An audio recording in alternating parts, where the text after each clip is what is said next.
Welcome back, everyone, to another episode of the Nick Cage Fight Podcast, where sometimes I don't have a joke in the chamber for the episode, so I'm just going to put Rich and Ryan on the spot and ask you guys, what is the best thing that happened to you guys this week?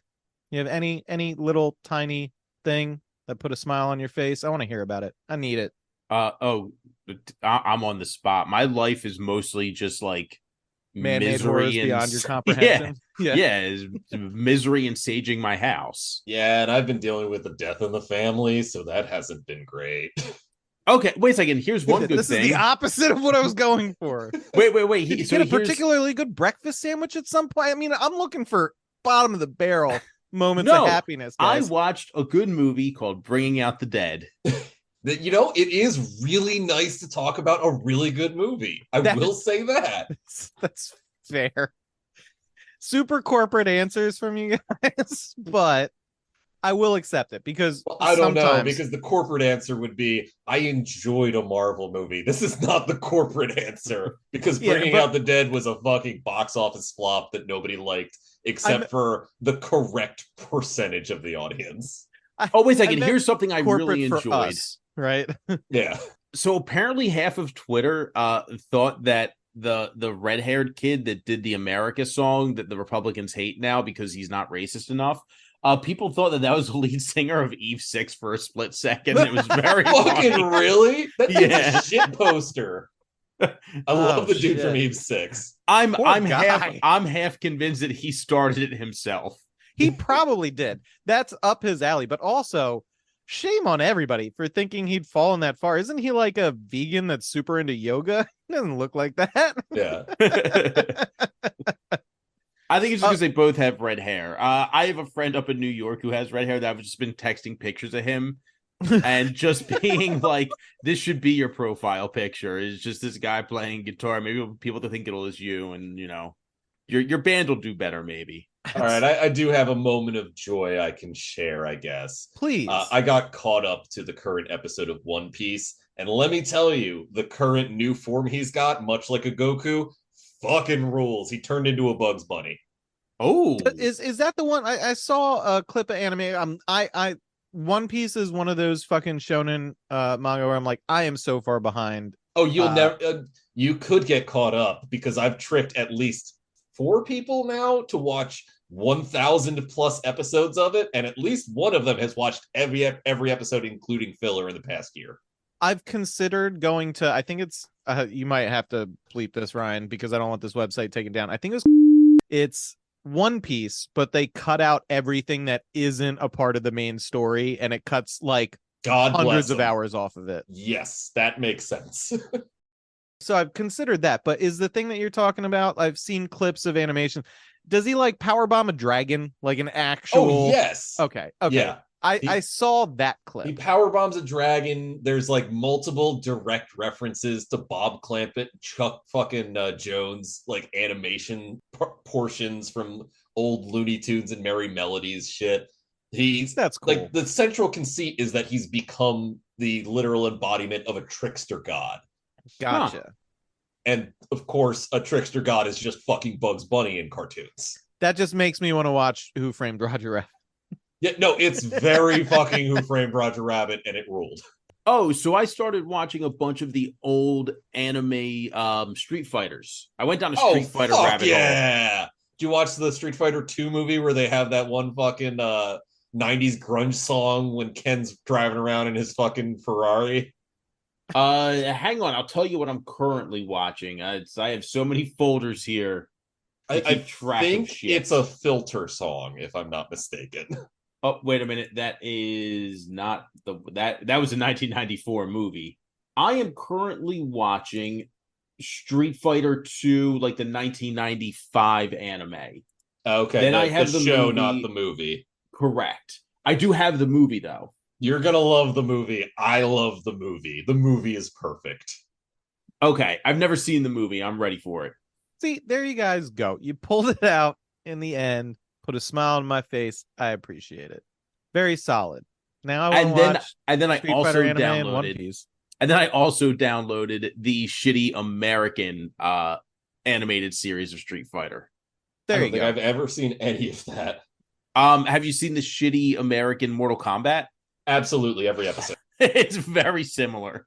And to just not leave myself out of being put on the spot, because I didn't think of one before this it was either. fucking Man in the Box by Alice in Chains that Ken is driving to in that movie. Oh, hell yeah. Yeah, it fucking rules. But yeah, no, I started playing a game that I recommended to Rich when I saw it coming out because it was right up his alley. That I did see the WrestleQuest. fucking chain for that. I definitely got to get that. I got to. I've seen mixed reviews. That's why I've been kind of hesitant. I'm gonna wait a little bit, like not a little. I'm gonna wait like a couple of days and kind of get some more reviews on it. Yeah. The only complaint I have so far is that the loading screens are a little egregious. I got it on Switch. And a lot of load transitions, but I'm gonna have it on Steam, so there you go. I mean, yeah, if it ends up sucking, I'll just go back to playing Fire Pro Wrestling again. There you go. It's like $23. So I mean, what's the worst case? I waste 20. Yeah. I've spent more money like on video games that I have played 3 hours of. Yep. Every Assassin's Creed game, with the exception of Black Flag, I went hard on that one. That's how long it takes to beat them. Okay, so finally back to it, wrapping up, bringing out the dead. Where we last left off, we stopped at not quite a cliffhanger, but just one of my favorite parts of the movie to talk about, which I think is roughly the same thing.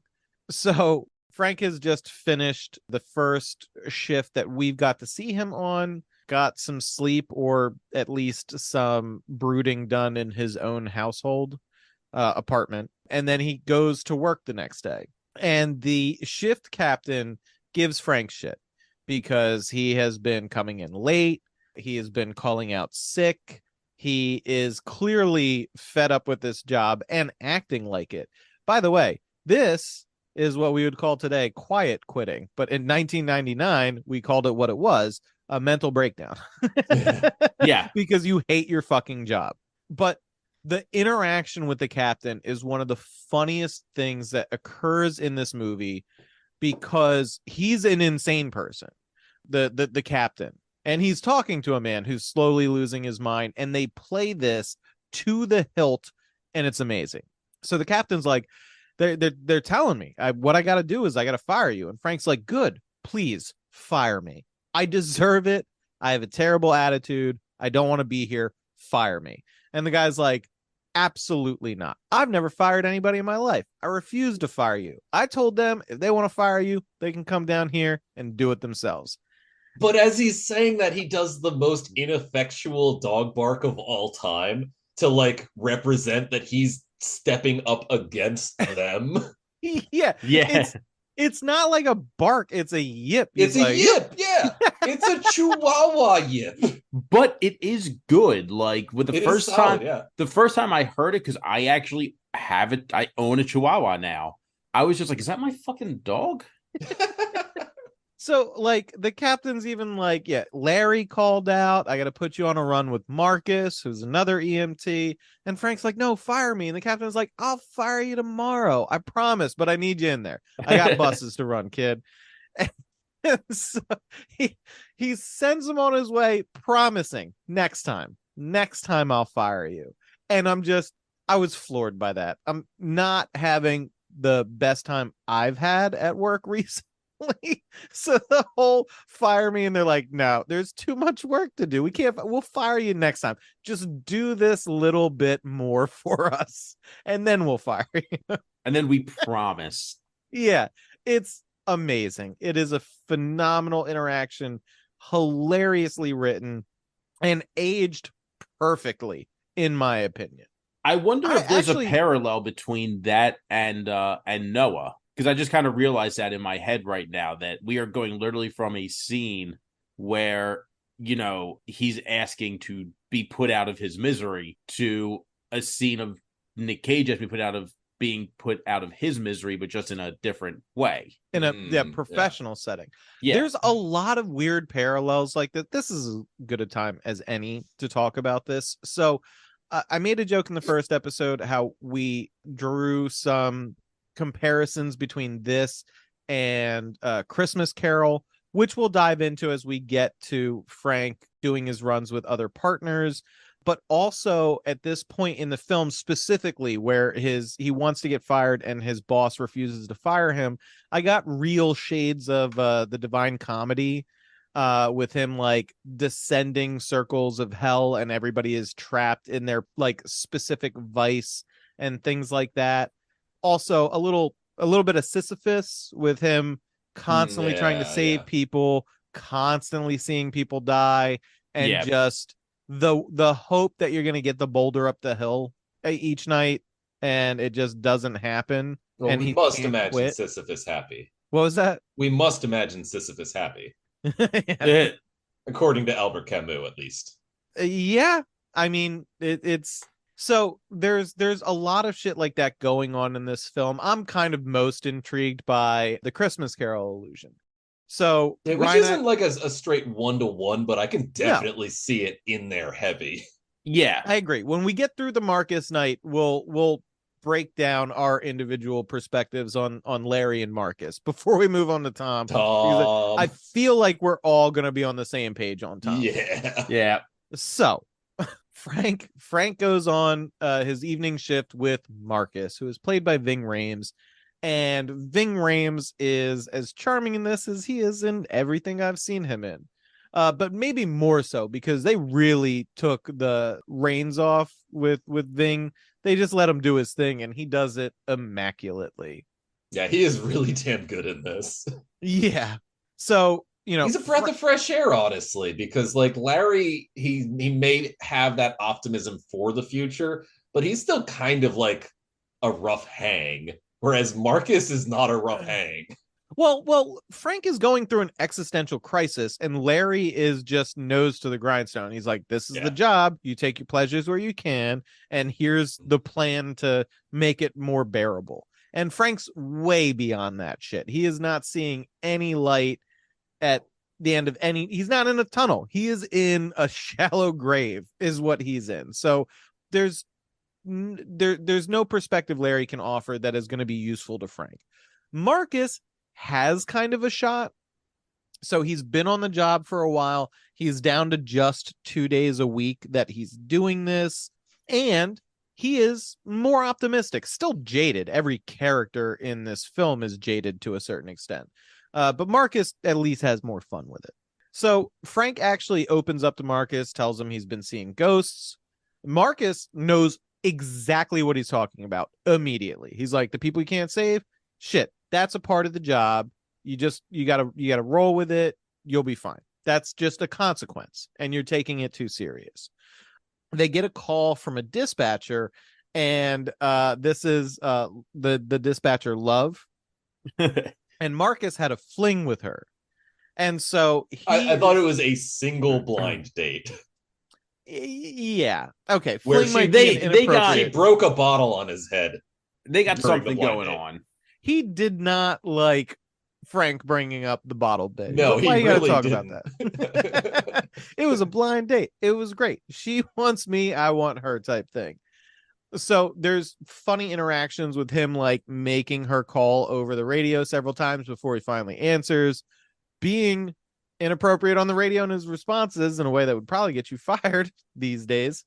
But they played it a little bit faster and looser before 9/11 happened. So Marcus is fine. So they get sent to a cardiac arrest call, and it's at a nightclub, and it's a heroin overdose. And it's, again, Red Death has been an underlying current in this whole story.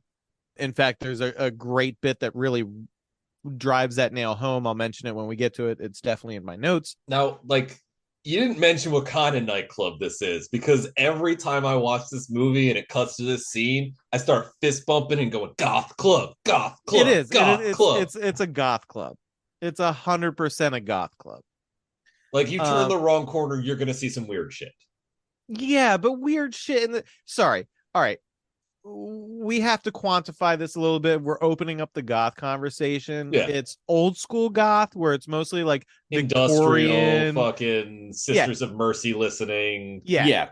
The industrial style music, the fucking classic Victorian style decor. Okay, not like the new school goth that brings in more glow sticks. Well, that's and techno shit like goth. That's cyber goth. That's a whole Cybergoth. other kettle of fish. We're not here Whole to other break barrel down we the got. various types of goth. Maybe on a Patreon episode, we'll do a deep dive on what goth culture has turned into.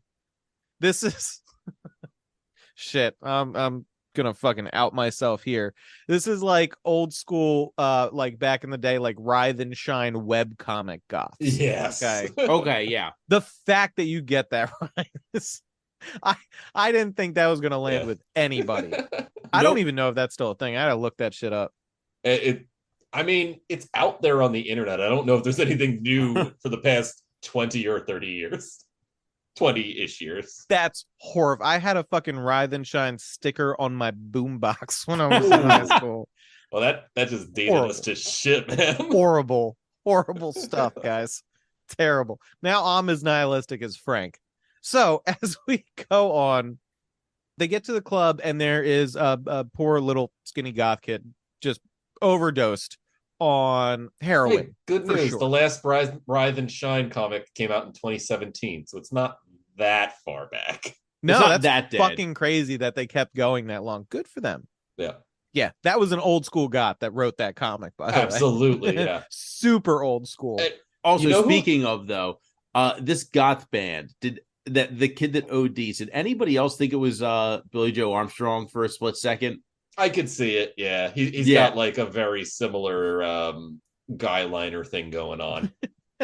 I'm looking at him like, is that the fucking dude from Green Day? No, it's not. No, because this is pre them doing that specific iteration of Green Day. This is back when they were still actually like grimy stoners. Yeah, this is Dookie years. Yeah. No, it wasn't. This was Warning years. Okay, it's Warning, but that's still pre the whole all black fucking pinstripes guy liner. Bad. It's bad. Hey, actually, no, you raise a very good point, Rich. This episode of Nick Cage Fight Podcast brought to you by probably some eyeliner advertisers. Who knows? The algorithm's probably going to pick something like that since we've been going on about it. Listen to this advertisement for mascara or something.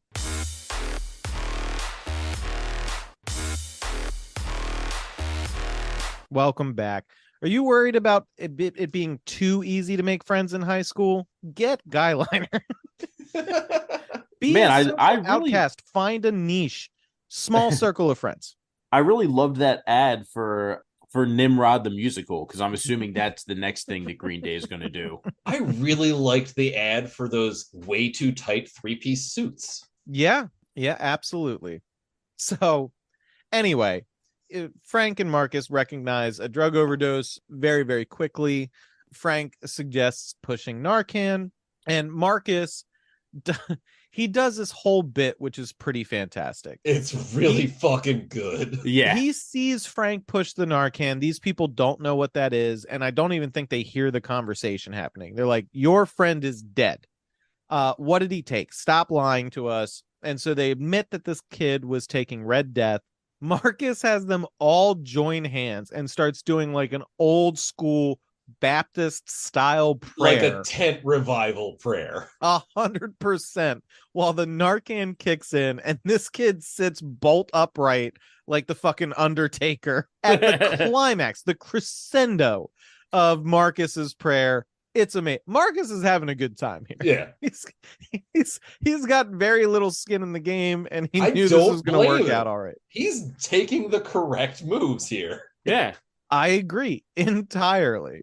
So they take this kid to the hospital after the Narcan to get heckled by Nurse Heckler. Yeah, who's like, so you just came back from an overdose, and now you want to go back on the streets and find more poison so you can come back here on an overdose. Well, not today, Sonny Jim. and this is also the part where she says, if you're gonna stop breathing, don't do it again within state limits. Yeah. Try to do it in a different state. Oh yeah, try to do it in a different state. Yeah. Motherfucker. Anyway, so Frank, of course, runs into Mary again at this point. Mary's father is showing some sign of brain activity, which Dr. Hazmat finds frankly absurd. Oh no, I'm sorry. He doesn't run into Mary at this point. The doctor gives Frank this information, and then Mary and her family has left at this point to get some sleep and whatnot. So Frank and Marcus end up back in the ambulance, and Marcus is trying to console Frank a little bit. He says they all have stretches where, people die on them. Frank has him stop at Mary's place to tell her the good news about her dad and his brain activity. Frank invites her for pizza, which she declines, but he offers her a ride to the hospital, which she accepts. Frank rides with her in the back, and I need to talk about this scene because this is one of those minimal things happening, but in this very bleak but funny movie, this was the most like humanizing moment to me for these characters, right?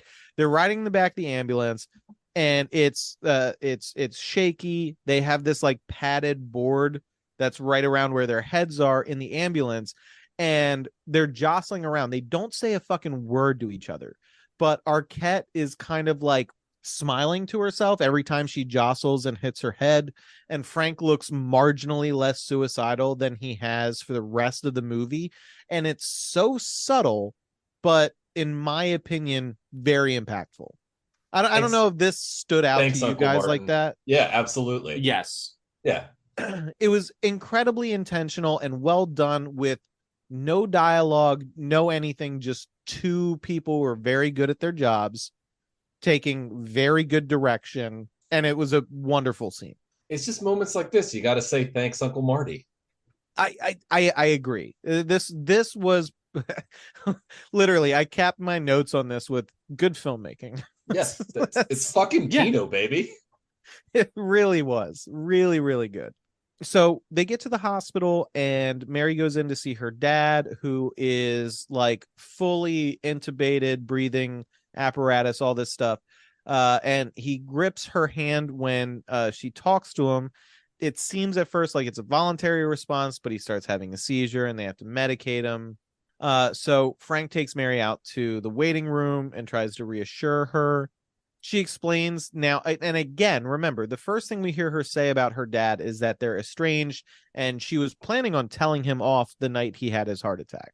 But now when she's talking about him, she explains that he was a nice guy who'd do anything for anybody who needed help. Explains that Noel stayed with them for a year at one point because her dad just took him in because he was having a rough time of things. Hey, can I give you a real quick update on the Fox News Republican debate? Sure. Absolutely. Give me what do you think the first question is about? Welfare migrant queens? caravans. I'll give you a hint. We were talking about it earlier. Dick pills? That's not this episode. Oh, that isn't this episode. You're right. Was it the redheaded not being fucking there? country boy? Yeah, the redheaded country boy is the first are you question. kidding me? Hey, No. I got it. 1 point for me. Sorry, I had to interrupt with that because I just turned it on and they just got done the introductions. They were just like, the rich men of northern Richmond This is and I'm just like, I almost had a stroke. That's and Ron DeSantis is doing meth face. Do you by think the way, we manifested that into the world? Like we thought about it too hard, and then it got thought by other people. Yes. Okay, cool. We have that power. That's what Oprah was talking about with The Secret.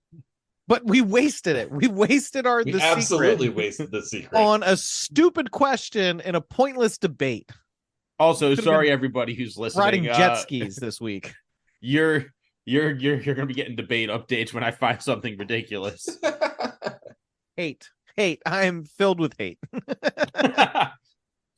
So we learn a bit more about Frank. He used to be married, but he's not. It's implied that his wife couldn't handle, or he couldn't handle, the rigors of his job, and the relationship deteriorated beyond saving. Mary explains that she used to do drugs and might have been picked up as an overdose by Frank in the past. Mary goes in to check on her father as Frank heads back out.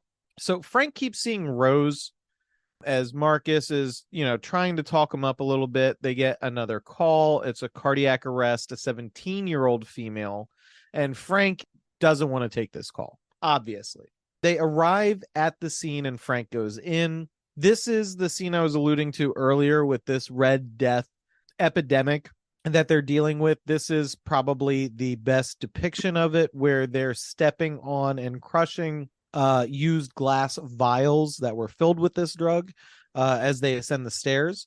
When they arrive, there isn't a cardiac arrest victim. There is a woman who is clearly pregnant and giving birth. The man in this apartment is too strong of a word for it. It looks like basically an abandoned building that they're squatting in.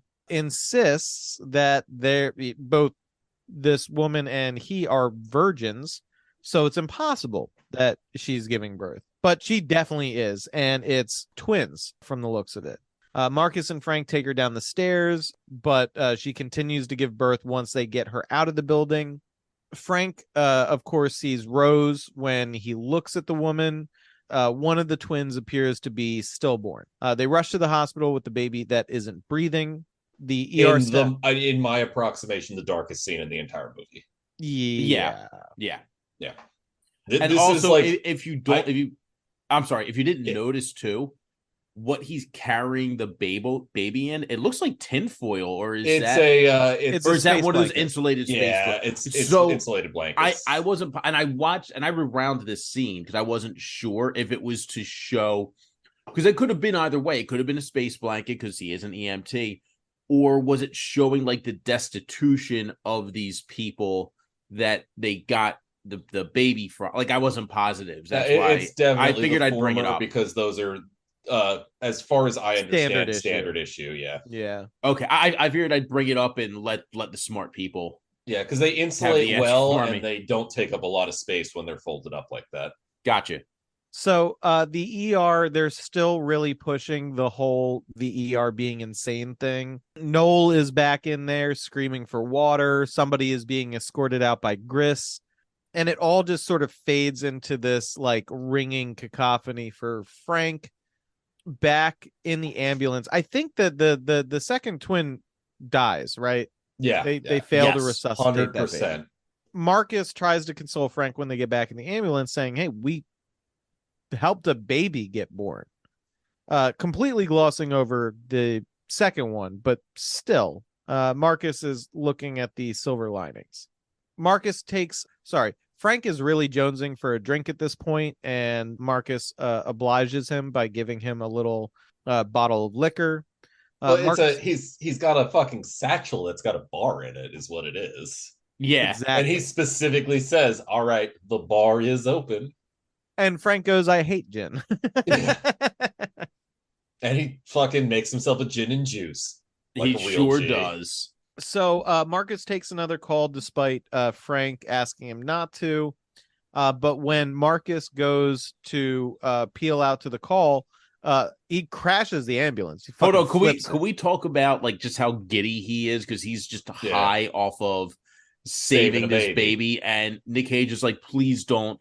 Tell them we're too drunk. Tell them we're too tired. Tell them anything. Crazy. We cannot take this call. And you see him kind of like think about it. He's like, let's do it. And then cranks the wheel and fucking crashes immediately. The joy in his voice when he says, let's do it, is so beautiful. Yeah. Yes, it is. He's ready to go. He's living off a high of saving one of the babies. And then the perfect punchline of him just fucking totaling that ambulance. It's excellent. It's great filmmaking. I love it. Yeah, and I think there also is something to be said too. That I think this is actually one of the shots that they threw into the trailer to make it look like a car chase movie too. By the way, I figured that makes sense. But also one of the things I'm sure is that's weighing on Nick Cage's character as well is that the baby that he had was the baby that died. So technically, to him, he has not saved a life. He let a child die, so that's why he's just I can't go out again. I can't do it. Which, I mean, is an objectively incorrect way to view that series of events, but it paints the way that Nick Cage is viewing the world at this point. Right. Well, I was about to say, I views get himself as being painted into the corner where that's his only perspective. You know what I mean? Yeah. Correct. As an EMT, you don't get called out to people's best day. You only get called out to their worst fucking days. Anyway, after the crash, which Marcus and Frank both survived relatively unscathed, Frank walks off. He's like, I fucking quit. I quit. And Marcus calls after him saying just because he quits doesn't mean the ghosts will quit him, which is a pretty solid line. I think it's the next day. He's dressed in civilian clothes. I like his jacket. His jacket's nice. It's the Dickies jacket. Yeah. It's like the Dickies knockoff of a Carhartt jacket. It's not bad. Yeah, it's good. It's solid. He's got a little bit of drip there. Yeah. And he's going by the hospital and he sees Mary running after Noel. He goes after her. She tolerates his companionship as she walks to an apartment building, and she asks him to wait outside for her. She's going to check on a sick friend, and she'll be able to get out quicker if she's like, I've got somebody waiting outside, blah, blah, blah. Frank insists on going with her. After she goes into this apartment and doesn't come out for some time, he goes in, and it turns out this is a trap house, and Mary went to get drugs. She's passed out on a bed inside. So Frank starts talking to the guy who's running this particular drug house. This is Cy. I've known a lot of dudes like this. The world's most charismatic drug dealer. He's so charismatic, and he's got great taste in reggae. He seems nice too. Like, he just seems safe. He's got a nice aquarium, like chill place. I really like his volcano fucking art piece. I wouldn't call it a painting. I don't know what the fuck you call that, but it rules. It is as far as trap houses go. This is a nice looking one. It's a nice trap house. Home. Not the room with all the beds people are passed out in, but like his lounge area is solid. His living room was very nice. Had nice chairs in it. Yeah. They make a nice fucking Lady and the Tiger reference too, which I appreciated. Yeah. Shout out to Franklin Stockton. So Frank asks him if Mary took Red Death. The man says no, he doesn't do that. It's kids new to the game that are selling that. He lights up a joint and offers Frank a pill that he calls, and I thought this was interesting, but I'm not sure what parallels they're drawing. The pill he gives Frank is called Red Lion, not Red Death. But we still got the color there, right? Yeah. Also, the predominant color scheme in this lounge is red. Red on red on red. He tells him to take it and sleep for 2 hours. Frank takes the pill. I don't particularly hold that against him at this point. Hey guys, I got a little tie-in. I found something because I was trying to see if Red Lion was a real thing, but apparently there's a Black Lion dick pill. Hell Hey-o. yeah. Hey-o. But we also good thing Cy didn't give him the Black Lion pill. You know what I'm saying? It would have been uncomfortably hard. He would have been up. He would have been up all night, if you know what I mean. Punch a hole in that Dickies jacket. You know what I'm saying? Ooh. We did kind of gloss over the fact, he is also trying to kind of sell him on this. Like, I'm not a drug dealer. I deal in relaxation. I help people relax. You look like you need to relax. And it's all about like relaxation. That is what everybody I've ever bought weed from has used as a pitch they're line. right though. They are. Frank is now having like a fever dream rush of scenes flashing between the drug house, his time as an EMT. He flashes back to the call on Rose.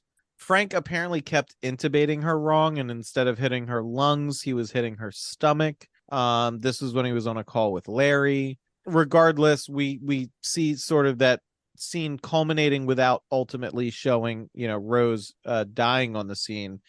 And Frank comes to scream. He's standing up out of this plush chair that he was in, just screaming at the top of his lungs. It's a scene you have to watch. Like, us describing it gives it no justice. Can't do it justice.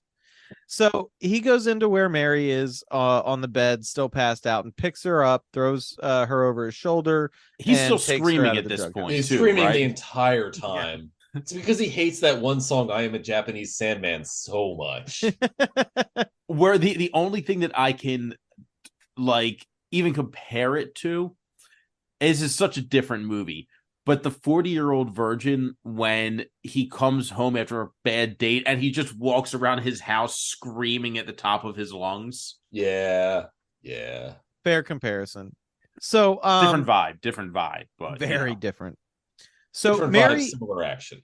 Yeah, Mary isn't super happy with being pulled out of the drug house by Frank, but she does go on to explain that she gives us some backstory on Noel. Noel went crazy because he got shot in the head by a drug dealer and was in a coma for like weeks, or no, I'm sorry, 3 months. 3 months, yeah. And then after he came out of it, he's never been quite right. So there's your explanation of why Noel is the way he is. Frank follows Mary to her apartment and just passes out on her couch. He's crashing off of this Red hard. Lion shit. Yeah. He's woken in the night to Mary's dog licking his hand. We cut to Saturday. Frank shows back up at the dispatch center. His boss once again promises he'll fire him tomorrow, but he needs him to work tonight. Larry's still out, and Marcus, I guess, is taking some time off with the crash of the ambulance. So he's riding with Tom Walls again. For the first time in the movie, technically, but he used to be his partner. Correct. Is this a scene? I'm sorry. Is this a scene too where Nick Cage is like, "Can't you just fire me?" He's just like, "Oh, you know what? I'll just transfer you a week of sick time." Yes. Yeah. No. That's the first time he's talking to him. That is the first one. He offers him to front him sick to time. forward him a week of sick time. Yeah. This second one is even more perfunctory. It's just like, look.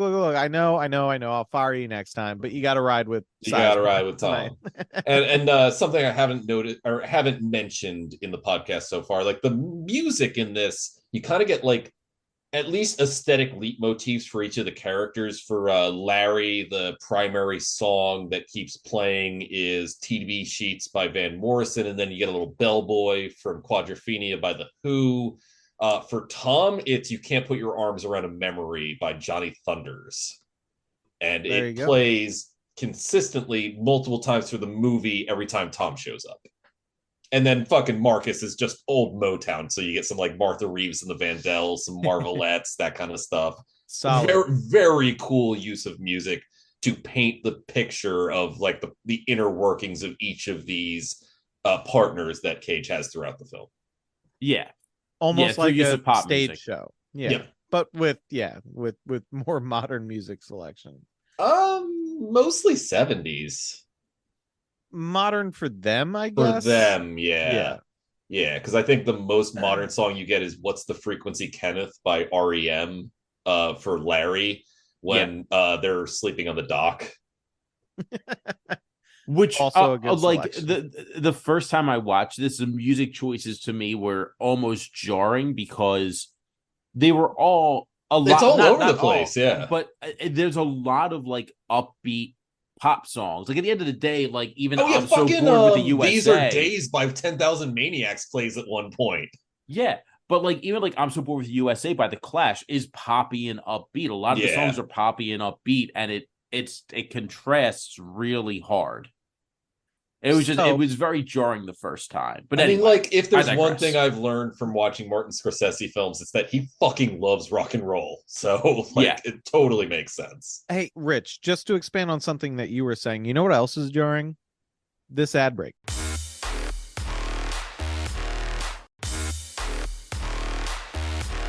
And we're back. Man, that was like whiplash from an ambulance crash. So before Frank has to head out with Sizemore, he goes to check on Mary's father. And this is where we get the start of the culmination of Frank's arc, right? At least this is where I envision us building up to the conclusion of his mental journey, right? Because he envisions Mr. Burke asking Frank to pull out all the medical equipment and let him die. He starts seizing at this point, and a nurse makes Frank defibrillate him, while the whole time Frank is hearing this man in his head begging him to fucking stop. And it gets to the point where Frank has to flee the room and the nurse takes over. Now, we may not have stressed this enough at this point. This man has been coding an absurd number of times. They were saying he was like it. shocked something like 14 fucking times in the past night during this scene. It's insane. Like, this is just medical intervention at its most. I wouldn't call it sinister because it doesn't seem profit driven. It's more that the family wants him alive, so they're just keeping the body alive. There doesn't seem to be a cognizant being in there anymore. And they repeat lines about this. The line is, "You keep the body alive until the heart and mind catch back up." Yeah, that's a recurring leitmotif as well. Absolutely. Yeah. Exactly. And this, I think, is the heart of what we're supposed to understand about Frank's experience and the impact of his job on his life, right? Which we'll get to when this comes to its full culmination. But I just want you to keep it in mind as we go on from here, because this is the first real manifestation of him maybe internalizing some of the things that he has learned through the course of this spiral that he's in. I'm not saying it's manifesting in a healthy way necessarily. Oh, no. I'm just saying that he's not necessarily wrong. So just keep these themes in mind as we continue from here. In the ambulance with Tom, we get another one of my favorite scenes in the film. Frank is in the back and he doses himself with what he calls a vitamin cocktail, which is adrenaline, like B12, and some other shit. It's saline solution, B12 vitamins, and a spot of adrenaline just to keep you up. Yep. And what's his line? It's not as good as beer, but it's not as good but this is what I got. Yep. I mean, I got beer. Beer is better. So he climbs back into the front seat of the ambulance, and he's got an oxygen mask on. He's got an IV hooked up to himself. It's amazing. It's really good. This is my favorite unhinged Cage of the movie, personally. It is really solid. I still like the screaming in the apartment, but this is a really good one too. Yeah. This one has more prop comedy. It really does. Yeah, it does. The only things he's missing is the Steve Martin arrow through the head. Oh, I feel like that might have been on the cutting room floor. They're like, maybe this is too much. I wonder if this had some deleted scenes. I got to do a little digging now. So we get a time lapse of Tom driving, and they get a call. They show up at a homeless encampment. This is a really wild scene. I'm just reliving it now as I'm looking at my notes, where they find a man who has apparently tried to commit suicide. Oh my God, yes, absolutely fucking wild. It's a wild scene, and it made me feel things, and I don't know what any of those feelings were. Not like in a way that I can't verbalize, but let me try and describe it to you, listener, and you fucking tweet or X at us. Explain to me what I was feeling. I love Tom Sizemore in this scene. He's so good because it's the most humanizing scene we get from Sizemore. He's absolutely a fucking psycho in the rest of this film. But they take this guy into the back of the ambulance, and Tom puts an EKG patch, an EKG lead on the man's forehead, and tells him this is experimental medicine from NASA, and he has to wear it for 24 hours.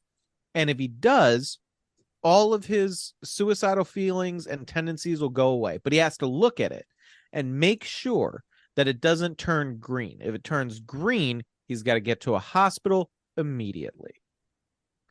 And Frank comes in at this point. Like, Sizemore is using a bit of showing a bit of humanity here. This is a guy who clearly was dealing with suicidal ideation as opposed to true suicidal intention here, and is trying to snap him out of it. He's doing a little reverse psychology on him. Yeah. Sort of. Like a little bit of placebo, a little bit of just like a mental trap door for yourself.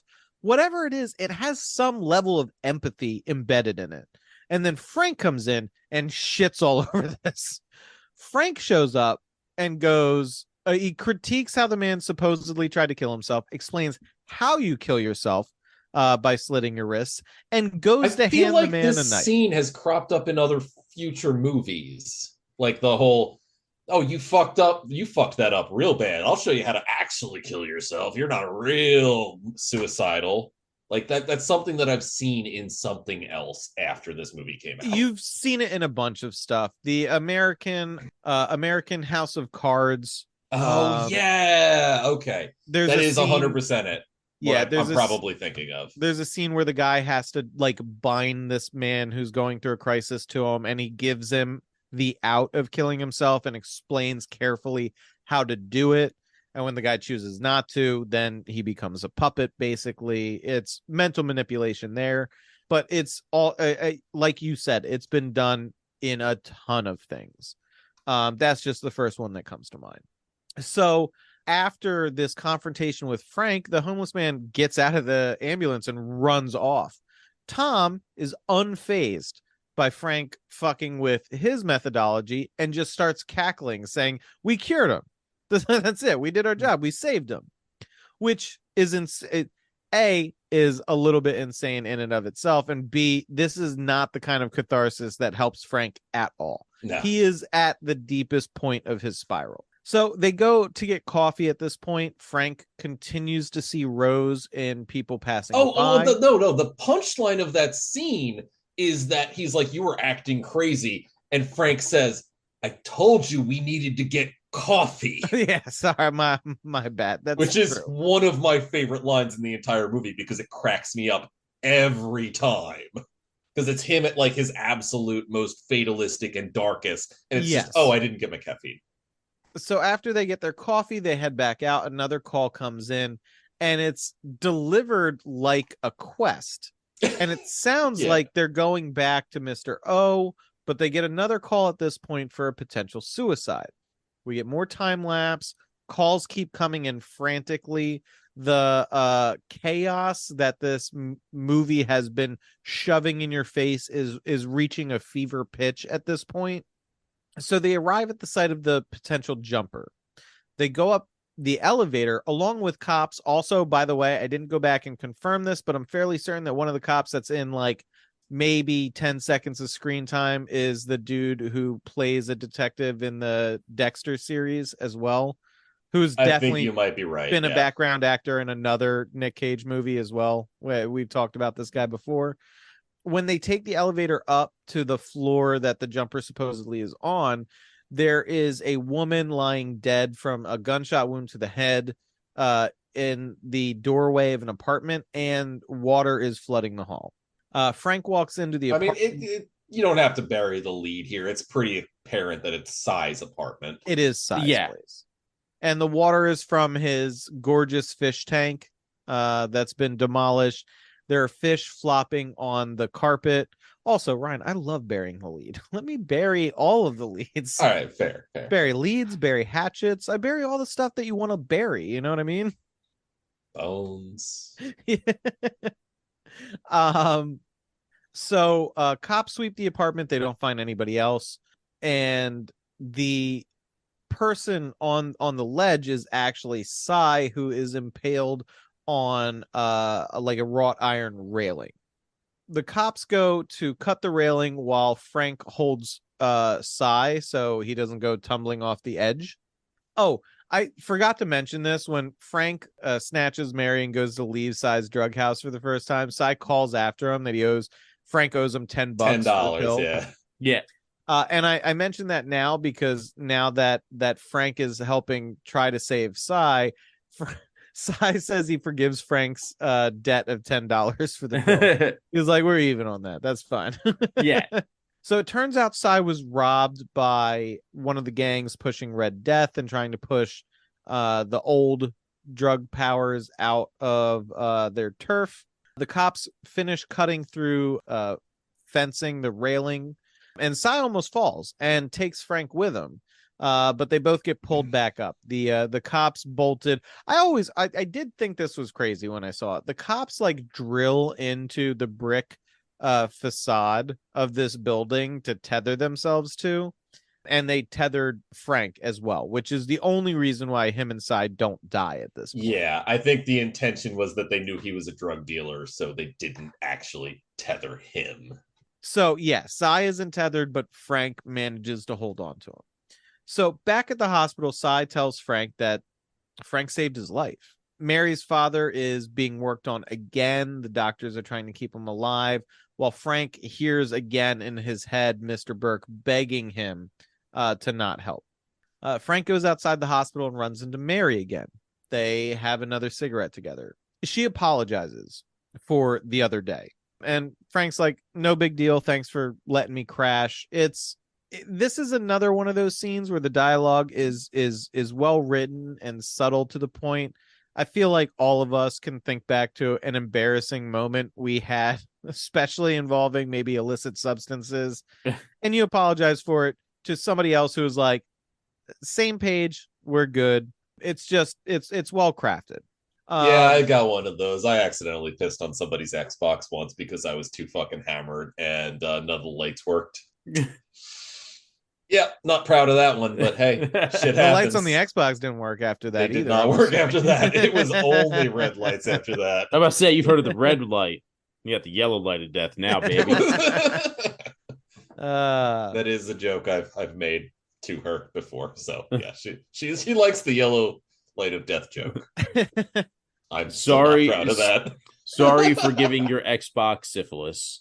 So Frank and Tom head out again. Frank is drinking straight from a bottle as they drive, continues to see Rose, and Frank is now he's just, we got to keep moving. We stop moving, we die. We're like sharks. Yeah, exactly. And he's even like, he's looking for a problem at this point and even suggests getting violent. Tom spots Noel and decides he's the one that they should start shit with. Noel is breaking car windows with a baseball bat. It looks like he's having a good time. So Tom tells Frank, this is also a part that cracks me up because it's so infantile, Tom's plan. He's like, listen, this is what we do. If this guy sees me, he's just going to run. He hates me. You distract him. I'll sneak up behind him and bend down. And then you push him over me like a Three Stooges act, and then we'll get him. And for whatever reason, Frank's like, yeah, that sounds like a legitimate plan that grown-ups would come up with. And so Frank goes to talk to him, and Noel talks him into taking the bat and hitting one of the cars. He does so instead of pushing Noel over Tom, who is now in place. Noel spots the setup and runs off. Tom's like, we're going to head him off. You chase him here. I'll go there. Let's go. So Frank heads down the steps after Noel, but he is continuing to hallucinate Rose. He hears her asking why he killed her. Frank snaps out of this sort of reverie to see Tom beating Noel with the baseball bat. Frank pushes him off and sends Tom to get the kit to save Noel, threatening to call in backup if Tom doesn't do what he says. Frank begins rescue breaths on Noel, which is explicitly referred to earlier in the film that you don't do that, especially with junkies. Like the EMTs just are not going to go that far. But yeah. Frank does do that. Frank brings Noel to the hospital, and Noel is put in the same room that Mary's father had been in the emergency room up till now. With Noel being seen after, Frank goes to inquire what happened to Mr. Burke. He's on a different floor now, and it appears they've done a full-on tracheotomy for his breathing apparatus. Frank hears the voice in his head again, asking Frank to let him die. Frank undoes his shirt at this point, where we see he's already put EKG leads on himself. He takes all of the equipment off of Mary's father and attaches it to himself. The EKG leads, the finger pulse oximeter, the breathing tube. Yeah. So none of the alarms go off after as Mr. Burke dies without this medical intervention. After Mr. Burke has passed, Frank reattaches the leads and the alarms go off. He's giving chest compressions as this is where Carla from Scrubs. This is Carla from Scrubs. Yeah. Also, this was a very weird scene because not weird, but I was watching this movie alone, and this is the scene that's happening as my partner walks in for the first time and is just like, what the fuck are you watching? Because all she sees is Nick Cage sitting in the corner with the breathing apparatus in his mouth. And she's like, what weirdness is this? And I'm just like, it's going to take a while to explain. I'm watching Nick Scrubs. Cage movie that we've seen so far. That's all I'm going to say. Yes. So doctor comes in at this point and calls the time of death. Frank says he'll tell the family about this, which I also don't think is a thing. Well, he didn't say that. He just kind of sadly nods when Yeah, he's the asked doctor's like, about it. "Are you gonna tell the family? Because I don't fucking want to do it." And yeah, and Frank's like, "Ooh, all right," and walks out of the hospital. Another one of my favorite scenes is as Tom is leaving the hospital in the parking lot, Sizemore is beating his ambulance with a baseball bat. Well, just okay. random. That's a callback to something we didn't mention previously. When we first get the intro to Tom as a partner after he beats up Noel. He says he tries to kill his ambulance every night, but he's never been able to do it. So Frank walks off and over to Mary's apartment.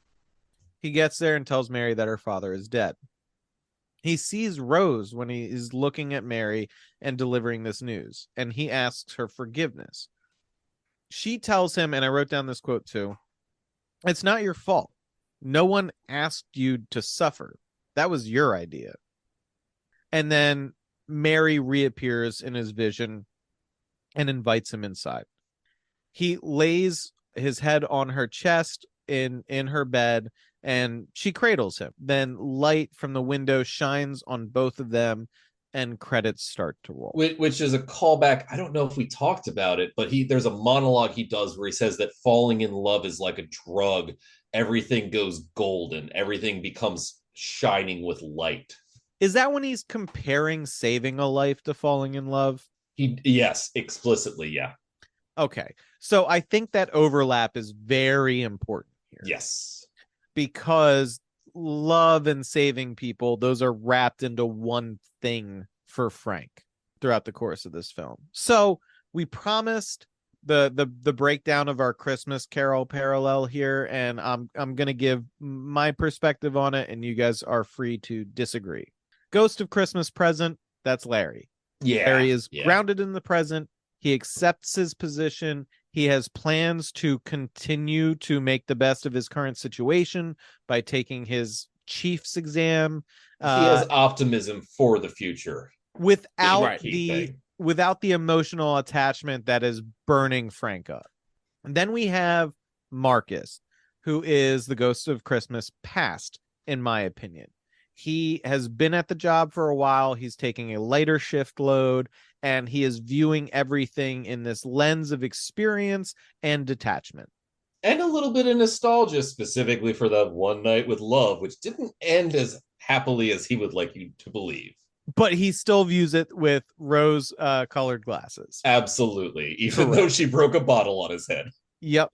And then you have Sizemore, which is the Ghost of Christmas Future, which is the kind of dead-eyed psychopath that has no interest in saving people, that Frank sees as his potential endpoint if he continues the way he's going, which is the culmination of being jaded in this job. Right. So that's my read of the Christmas Carol parallel. And I think it works really well, like surprisingly well. And that's something I had never actually pinned down through all of my years of watching this movie. And this one gets a yearly watch at least for me. Hey, so you are definitely more versed in cinema than I am. So I'm glad to throw an idiot's interpretation of one of your favorite films at you and have it land. It works. That's my bright spot this week. That's my new bright spot this week. Hell yeah. So what I was going to bring up, because I know we had texted like a little bit about Dante's Inferno.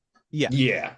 So in me doing a deep dive into this movie, apparently the last scene is actually inspired, believe it or not, by a statue in the Vatican. Oh. Which depicts Mary, Mother of Jesus, not Mary Magdalene, holding Jesus after he was crucified. I'm actually familiar with that piece. Yes. The reason why I bring up Dante's Inferno is because the statue itself was inspired by Dante's Inferno when Michelangelo did it. Okay. Yeah, yeah. That's some context I didn't have, and now I do. When I ran into that, when I did one of my rewatches, when she says like no one asked you to suffer, you did that to yourself. That is one of the pillars of not Christianity, but Catholicism. Yeah, I was going to say this is which super is Jesus. Catholic movie. Yeah, which is yeah.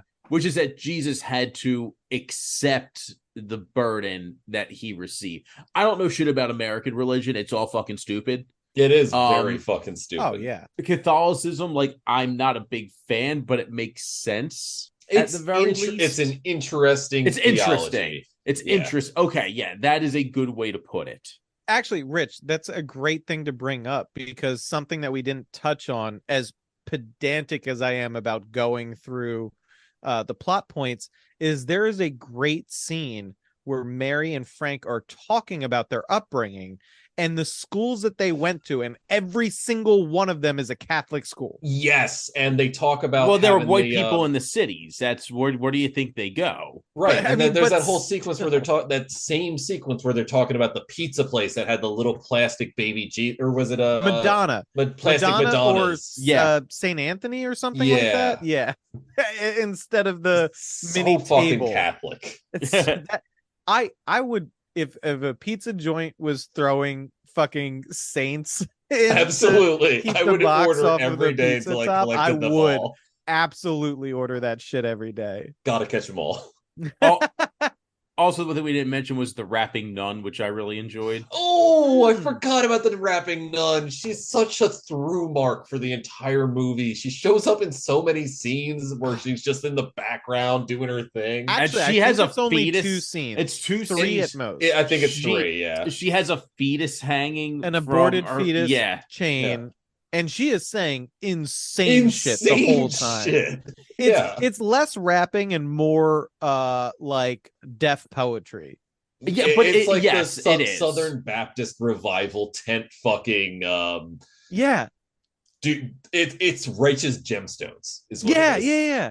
It's like you're out here with your streetwalkers and your night clothes, and what you need to do is clothe yourself in the word of Jesus. Shit like that. This was a solid film. I put it at my top. This is my peak. This is my mountain. This is 100% top 3 for me. I mean, listen, it has some stiff competition. I don't know if I put it above Moonstruck. I do personally. Moonstruck I do. No. And that's like, I would not argue with you for putting this above Moonstruck. I don't know if I can, and I know that we have some heavy hitters coming up, specifically Leaving Las Vegas, which I've never actually seen. I've never seen it, but really I'm ready for it. How that's going to go. Yeah, leaving Las Vegas is probably going to be a contender too. If I was putting this up against Moonstruck, it'd be one of those things where it's like several exchanges of the belt.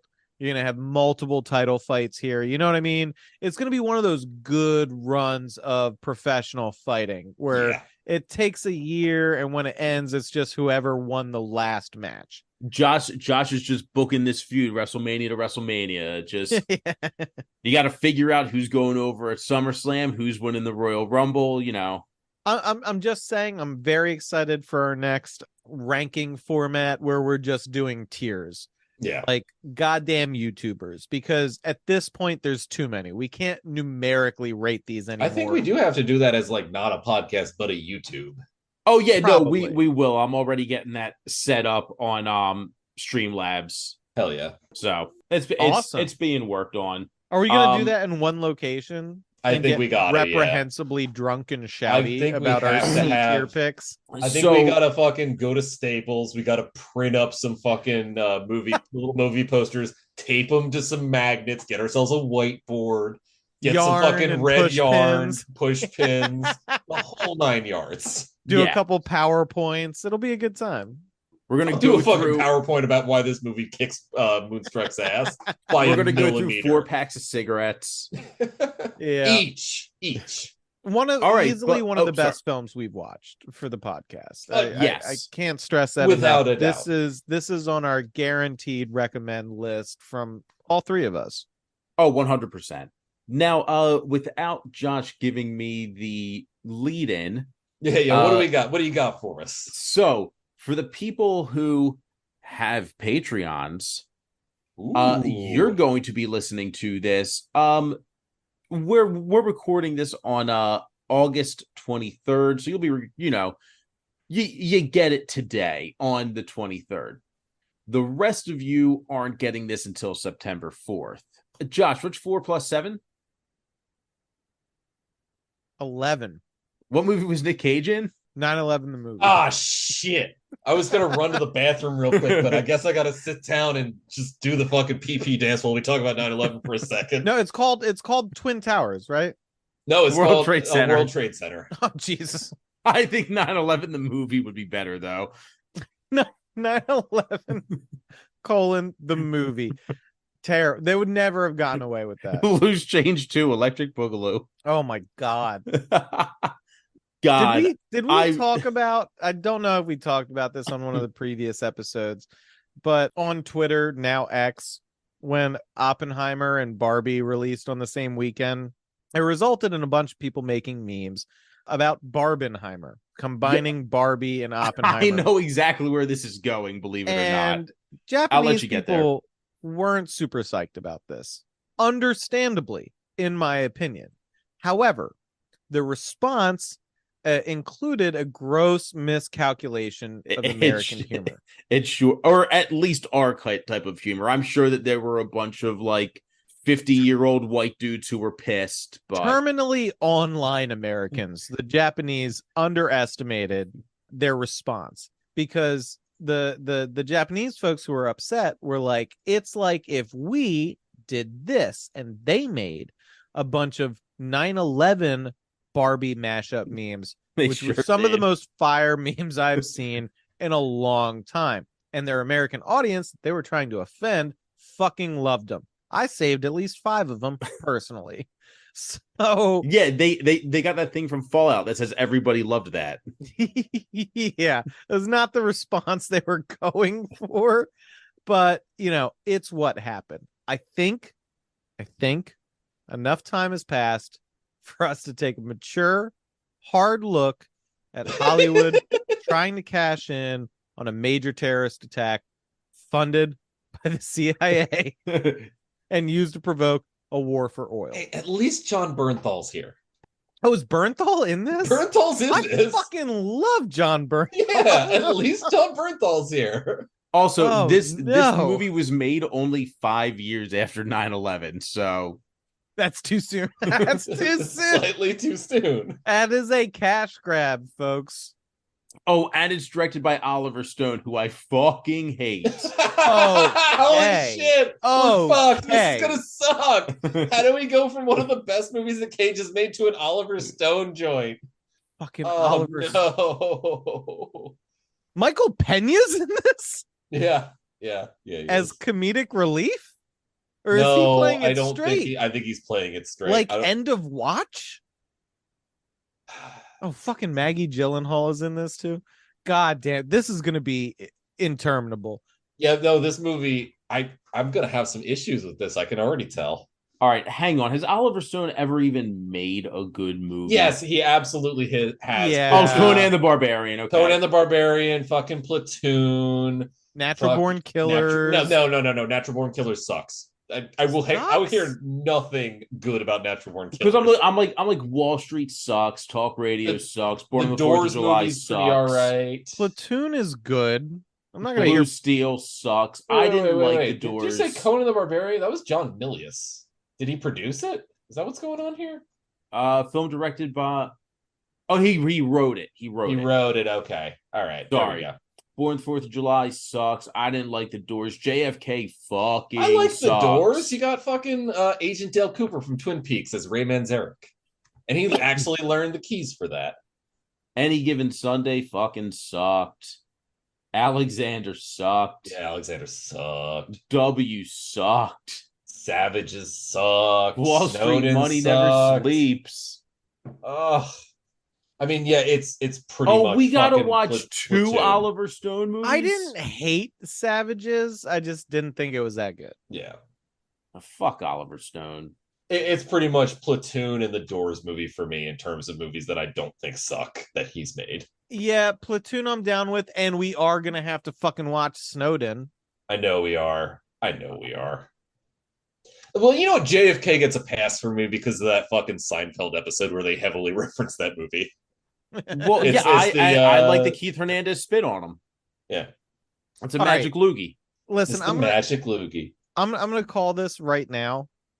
There is a possibility once we finish recording the World Trade Center episode that we're gonna have to paywall it. The whole thing. I'm just throwing it out there. That is We'll see. We could have a heavily possibility. redacted version on the fucking the free feed. I just know. Well, It'll be here's the other 9 minutes and 11 seconds long. Oh my god. I'm going to need a double for the editing on that one.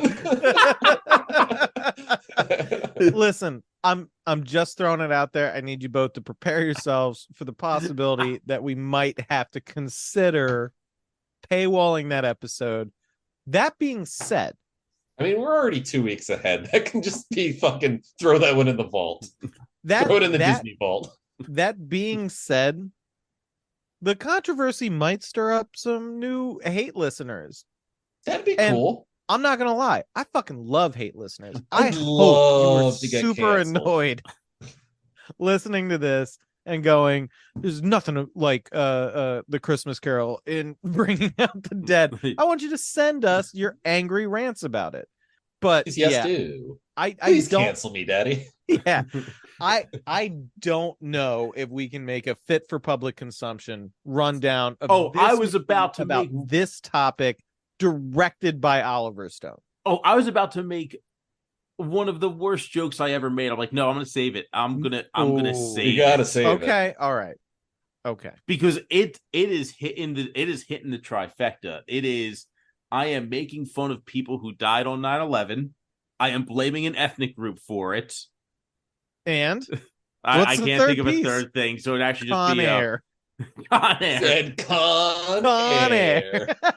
The third piece is that John Malkovich actually flew the plane that hit the South Tower. Oh yeah, that is a Con Air. Cool.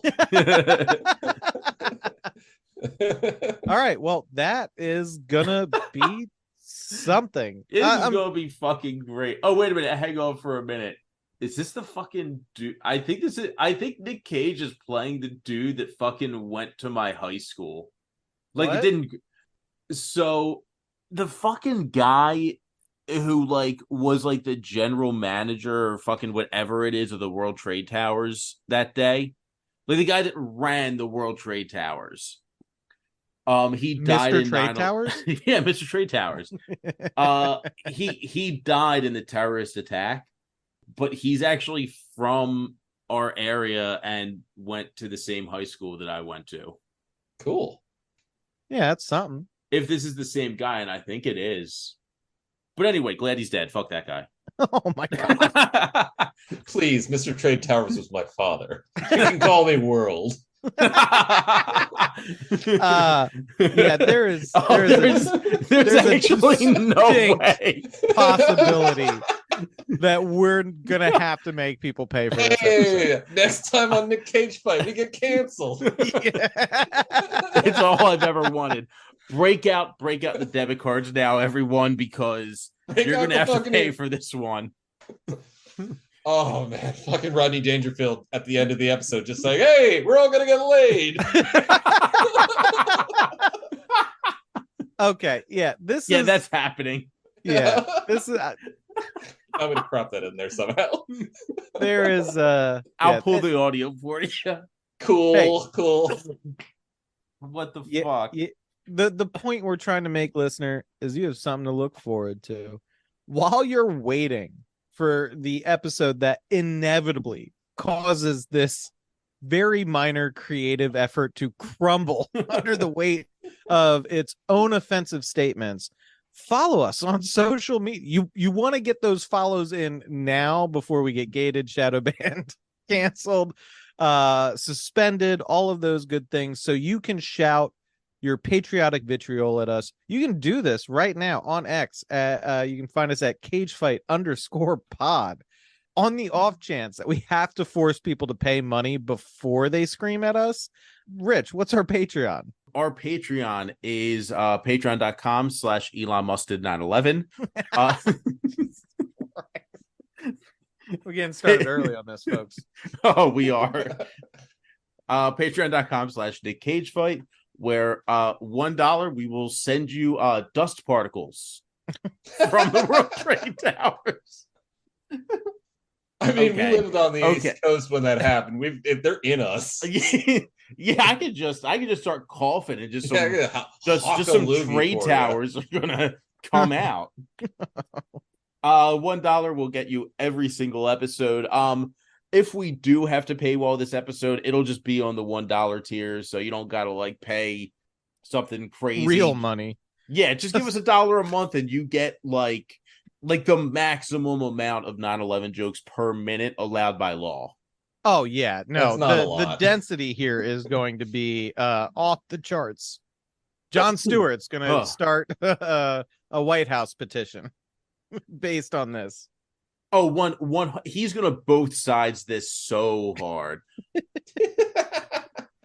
Stephen Colbert is going to do a monologue about saying how he agrees with some of our policies, but not the 9/11 jokes.